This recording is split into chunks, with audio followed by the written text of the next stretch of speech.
তো আজকে আপনাদেরকে দেখাবো ইউনিভার্সাল সার্কিট বা আমরা চায়না সার্কিট যেটাকে বলি, এটা আসলে এসিতে কিভাবে কানেকশন করবেন। আমরা অনেক সময় দেখি যে এসির অরিজিনাল সার্কিটের যে পিসিবি বোর্ডটা থাকে, পিসিবি বোর্ডটা মানে অনেক কারণেই খারাপ হয়ে যায়, একদমই খারাপ হয়ে যায়। এরকম যে পিসিবি বোর্ডটা থাকে অরিজিনাল বোর্ডটা, এই বোর্ডটা নষ্ট হয়ে যায়। সেক্ষেত্রে আমরা করি কি, একটা ইউনিভার্সাল বা চায়না সার্কিট যেটাকে আমরা বলে থাকি কানেকশন করে দিই। তো আমি আজকে আপনাদেরকে A to Z আসলে দেখাই দিব খুব সহজে আসলে কিভাবে একটা ইউনিভার্সাল সার্কিট বা চায়না সার্কিট কানেকশন করবেন। তো আমরা এই সার্কিটগুলা দোকানে কিনতে পাওয়া যায়, কিনে নিয়ে আসি। এটা আমি বলিনি আগে, এই এসিটার যে সার্কিট থাকে, এই সার্কিটটা হচ্ছে ইনভার্টার কোনো এসিতে চলবে না বা এনার্জি সেভিং কোনো এসিতে চলবে না, শুধুমাত্র যেটা 220 ভোল্টের এসি ভোল্টে চলে সেটাতেই চলবে। এবং যদি অনেক সময় দেখা যায় যে ফ্যান মোটর যেটা থাকে, এই ফ্যান মোটরটা যদি ডিসি থাকে সেক্ষেত্রেও কানেকশন করা হয় না। যে ফ্যান মোটর এসি কানেকশন থাকে সে জায়গায় এই ইউনিভার্সাল সার্কিট ব্যবহার করা হয়। তো এই ইউনিভার্সাল সার্কিটে যে জিনিসগুলো থাকে এটা খুবই সহজ। একটা সার্কিট চলার জন্য ট্রান্সফরমার লাগে, ট্রান্সফরমার থাকে, এটা হচ্ছে ট্রান্সফরমার। তারপরে থাকে একটা পিসিবি বোর্ড, এই যে পিসিবি বোর্ড থাকে, সেন্সর থাকে, ভ্যালুস থাকে, তারপর একটা ডিসপ্লে থাকে। আমার এগুলো আমি এটাতে লাগানো ছিল, খুলে রাখছি, এখন আপনাদেরকে দেখানোর সুবিধার্থে তারপর আমি আবার একবার আপনাদেরকে দেখাই দিতেছি। তো প্রথমে যেই কাজটা করতে হবে সেটা হচ্ছে আমাদের যেই পিসিবি বোর্ডটা বা আমরা মাদারবোর্ড বলি, এই পিসিবি বোর্ডটার কানেকশনটা করব।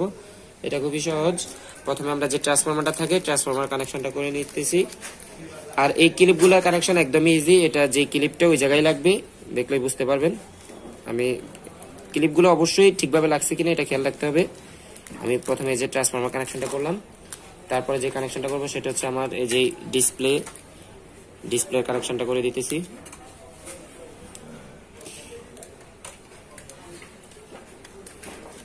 ডিসপ্লে কানেকশন করলাম, এরপরে হচ্ছে আইস কাটার যে সেন্সরটা আছে কানেকশন করলাম। তারপর হচ্ছে রুম সেন্সর, এগুলা কানেকশন করা শেষ। এখন হচ্ছে যে কানেকশনটা করব, এখন হচ্ছে আমরা ইনডোরের কানেকশনটা করব। তো ইনডোরের যে কানেক্টিং থাকে, এই কানেক্টিংয়ে দেওয়া থাকে লাইন, নিউট্রাল, গ্রাউন্ডিং বা আর্থিং। তো সেক্ষেত্রে আমরা কানেকশন করার ক্ষেত্রে প্রথমে যে কানেকশনটা দিব সেটা হচ্ছে যে রিলের কানেকশনটা।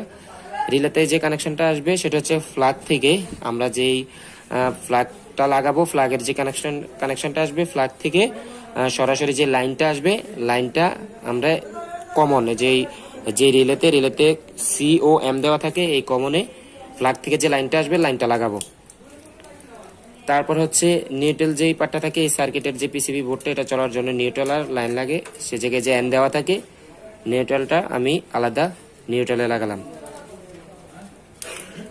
আর এখন যেটা হচ্ছে সেটা হচ্ছে যে অন দেওয়া থাকে, অনটা হচ্ছে রিটার্ন লাইন। এটা হচ্ছে আউটডোরে রিটার্ন লাইন থাকে, আউটডোরে কম্প্রেসার চলার জন্য যে রিটার্ন লাইনটা থাকে। আমরা জানি যে এসি কিছুক্ষণ চলার পরে 3-4 মিনিট চলার পরে আউটডোরে সিগন্যাল দেয়, যে সিগন্যাল লাইনটা থাকে সেটা হচ্ছে অনে আমরা যে আউটডোরের সিগন্যালটা থাকবে সেটা লাগিয়ে দিব। তো আমি এই জায়গায় যে লাগাই দিতেছি। আপনারা এই কানেকশনগুলো করার ক্ষেত্রে সেটা বুঝে শুনে কানেকশন করবেন। তো আমি আবারও বলি, প্রথমত যে নিউট্রালটা আসবে ফ্ল্যাগ থেকে নিউট্রালটা আসবে, যে সার্কিটটা দেওয়া থাকে এন, এই জায়গায় নিউট্রালটা লাগবে। আর যে কমন COM দেওয়া থাকে কমন, এই জায়গায় হচ্ছে ফেসটা লাগবে, লাইনটা লাগবে। তারপরে অন যে জায়গায় দেওয়া আছে রিলেতে, এই অনের জায়গায় হচ্ছে আউটডোরে যে আউটপুটটা যায় আমাদের আউটডোরের লাইন লাগবে। আর নিউট্রালটা হচ্ছে এই নিউট্রালের সাথে কনভার্ট করে দিবেন। আমার এই জায়গায় একটা ক্লিপ, অনেক সময় সার্কিটে 2টা ক্লিপও থাকে, সেই জায়গায় নিউট্রালটা এই জায়গায় কনভার্ট করে দিবেন। মানে 2টা নিউট্রাল, এই জায়গায় নিউট্রাল লাগবে। আর এই জায়গায় যে কমন থাকে, এই কমনে হচ্ছে ফ্ল্যাগের কমনটা থাকবে। আর অন যেটা হচ্ছে এটা হচ্ছে কম্প্রেসারের অন থাকবে, এইভাবে কানেকশনটা। আর হচ্ছে এই যে লাইনগুলো হচ্ছে এগুলো হচ্ছে ফ্যানের আমরা হাই লো মিডিয়াম জানি। তো আসলেই যে ফ্যানের যে কানেকশনটা থাকে, ইনডোরের যেই ফ্যান মোটরের কানেকশনটা, ফ্যান মোটরের অনেক সময় দেখা যায় দেখবেন এরকম 2টা তার থাকে। তো একটা হচ্ছে এটা ভিতরে একটা ওভারলোড থাকে, ওভারলোডের কানেকশন আমরা এটা অনেক সময় বাদ দিয়ে শুধু কয়েলটা চালাই। তো কয়েলের এই যে 3টা কানেকশন থাকে, কমন, রানিং, স্টার্টিং, সেম অবস্থাতে। তো আমি এটা এসে এই যে 3টা ক্লিপ নিয়ে রাখছি। এটা হচ্ছে আসলে যেহেতু একটা তার থাকে, হাই লো মিডিয়াম আমরা করতে পারি না, সেক্ষেত্রে আমরা এই জায়গা থেকেই 3টা তার অ্যাডজাস্ট করে যে কোনো একটা তার চালাবো। এটাতে এই যে লেখাই থাকে দেখবেন হাই লো মিডিয়াম, জাস্ট এই পাশের এই 3টা তারে কানেকশন করা হয়। তো আমরা এই 3টা তার একসাথে করে ফ্যানের কমনটা কানেকশন করে দিব প্রথমে। তারপরে হচ্ছে যেহেতু এটা এসি ফ্যান মোটর, এটাতে রানিং স্টার্টিং প্রয়োজন আছে। তো আমরা এই যে রানিং স্টার্টিং আর ডিসিতে কখনোই এই ইনভার্টার বা ইউনিভার্সাল ইনভার্টার অথবা ডিসিতেই সাপোর্ট করবে না এই চায়না সার্কিটগুলো। তো এটা আমি ফ্যানের কমন দিলাম। এখন হচ্ছে রানিং আর স্টার্টিং, এই দুটো হচ্ছে রানিং স্টার্টিং। সেক্ষেত্রে রানিং স্টার্টিং এর জন্য আমার ক্যাপাসিটার লাগবে। যেই ফ্যান মোটরের যে ক্যাপাসিটারটা প্রয়োজন হয় এই ক্যাপাসিটার আপনি দেখে নেবেন, অরিজিনাল যে ক্যাপাসিটার দরকার হয় এই ক্যাপাসিটারই। আমার এটাতে 1.5 ছিল, আমি 1.5 একটা ক্যাপাসিটার নিলাম। তো এই ক্যাপাসিটারের কানেকশনটা হচ্ছে আমার স্টার্টিংটা যেটা সেটা হচ্ছে আলাদা স্টার্টিংটা লাগা যাবে। স্টার্টিংটা আমার এটা আমি মেপে নিছি, বা আপনারাও দেখে নিতে পারেন অথবা ওমস মিটার দিয়ে মেপে নিতে পারেন। এটা আসলে কিভাবে রানিং স্টার্টিং কমন চেক করা হয় আমার চ্যানেলে অনেক ভিডিও দেওয়া আছে, দেখে নেবেন। তারপরে হচ্ছে এটা হচ্ছে রানিং। রানিংটার সাথে আমরা জানি যে রানিং চলার ক্ষেত্রে একটা নিউট্রাল লাগে। তো আমরা এই যেই কানেক্টিং থেকে একটা নিউট্রাল নিয়ে নিলাম, অথবা আপনি যে জায়গায় যে কোনো একটা লাইন থেকে বা সার্কিটের যে লাইনটা দিয়েছেন এই জায়গা থেকে একটু কনভার্ট করে একটা নিউট্রাল কানেকশন নিয়ে ক্যাপাসিটার এইভাবে কানেকশন করে দিবেন। শেষ। এটা হচ্ছে আসলে ইউনিভার্সাল সার্কিটের কানেকশন, খুবই ইজি। আপনারা চাইলে আবারও দেখে নিতে পারেন। ফ্লাগ থেকে যে লাইন আসবে, লাইন আর নিউট্রালটা সার্কিটের এন যে জায়গা থাকে এই জায়গা দেওয়া থাকবে, আর COM কমন যে জায়গা দেওয়া থাকে এই জায়গায় হচ্ছে ফেজটা লাগবে, লাইনটা লাগবে। আর অন যে জায়গা দেওয়া থাকে এই জায়গা হচ্ছে আউটডোরের যে আউটপুটটা যায় ইনডোর থেকে, আউটডোর কম্প্রেসার কমন এই জায়গা থেকে কমন যায়। আর নিউট্রালটা আপনারা চাইলে এই জায়গায় যদি দুইটা ফিন থাকে ফিনের সাথে একটা কানেক্ট করে দিবেন, অথবা এই জায়গায় তারটাকে একটু চলে কানেকশন করে দিবেন। আর যেই ফ্যান মোটরের কানেকশনটা সেটা যেই কমনটা সরাসরি এই তিনটার সাথে লাগবে, আর হচ্ছে নিউট্রালটা এই জায়গা থেকে একটা নিউট্রাল কনভার্ট করে নেবেন।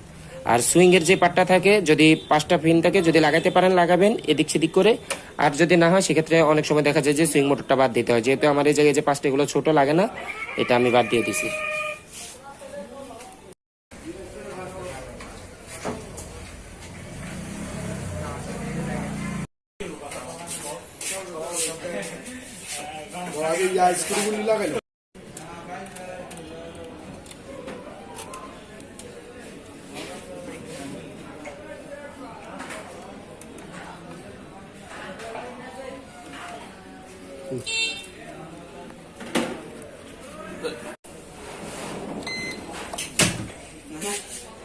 এটা কি ফোকাস এটা সেন্সর মাস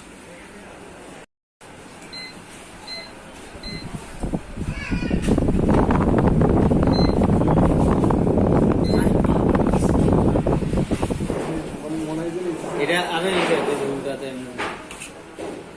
হাতের উল্টা সাইডে অনুভূতি সাইড নিয়েছি বাতাসের যে ফ্লো এটা আর কম্প্রেসার যে কম্প্রেসারও ভালো গ্যাস দা সার্চ করলে এটা 2 টনের জায়গা 2.5 টনের জায়গা ওই এরিয়া তো লাগা তো